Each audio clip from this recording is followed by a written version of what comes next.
Voyons maintenant la construction des triangles. Alors, on va pas faire de la théorie, on va voir sur deux exemples concrets comment ça se passe. Alors, premier exemple, construction du triangle ABC tel que AB égale 5 cm, BC égale 6 et AC égale 7 cm. Alors quand on construit une figure et que les données elles sont écrites comme ça en texte, c'est pas très pratique parce qu'on n'y voit pas bien clair, on ne sait pas trop qu'est-ce que ça doit donner à l'arrivée.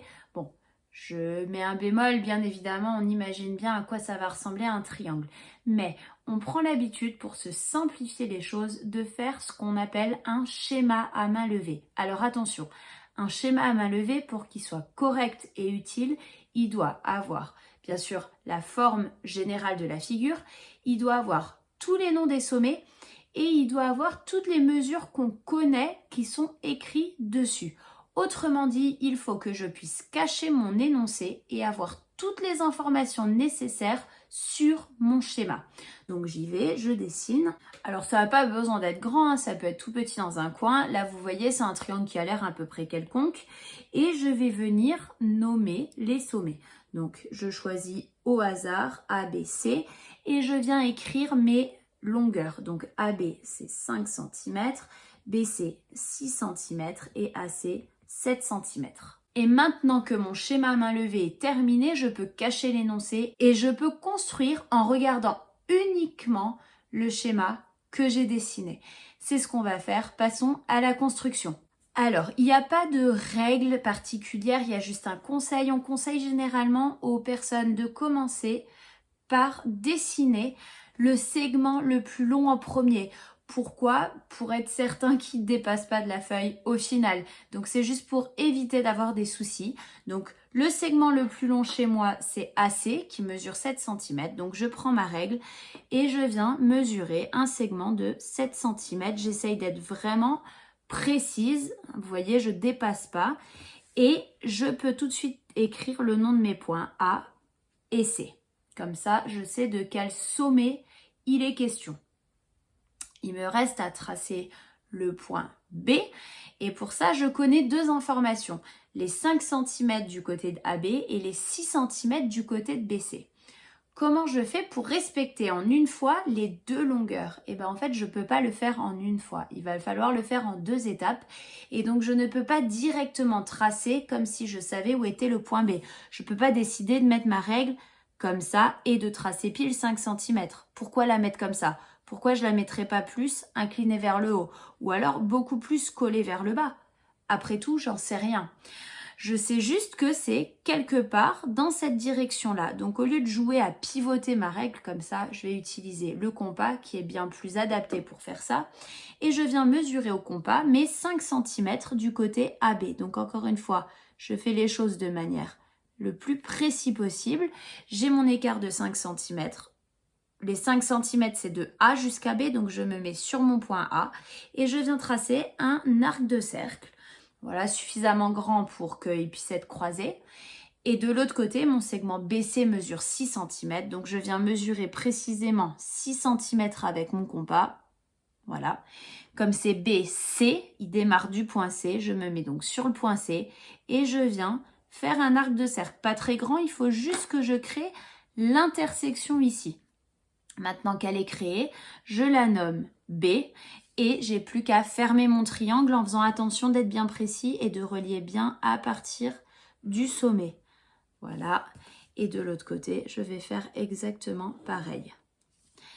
Maintenant que c'est fait, mon triangle est tracé. Je peux, si je veux, il n'y a pas d'obligation, écrire les données. Donc, réécrire qu'ici, on a 7 cm, ici 6 et ici 5. Et voilà pour la construction de mon triangle. Donc, le côté le plus long à la règle, je le trace bien proprement, bien précisément. Je fais mes arcs de cercle à partir des deux extrémités pour créer les deux autres côtés. Et à l'intersection, j'ai mon troisième sommet. On passe à un autre exemple. Construction du triangle DEF rectangle en D, tel que DE égale 4 cm et EF égale 7 cm. Encore une fois, je commence par faire un schéma à main levée. Donc, c'est un triangle rectangle. Je dessine quelque chose qui ressemble à ça. J'essaye de faire quelque chose qui ressemble à un angle droit. Voilà. Il est très moche, mais c'est pas grave, c'est un schéma. Je code bien mon angle droit et attention, c'est rectangle en D. Donc je mets bien mon point D au sommet où il y a un angle droit. Il s'appelle DEF, donc je mets les points E et F au hasard, l'un en haut, l'autre en bas, il n'y a aucune importance. DE 4 cm, donc je le note, et EF 7 cm, je le note aussi.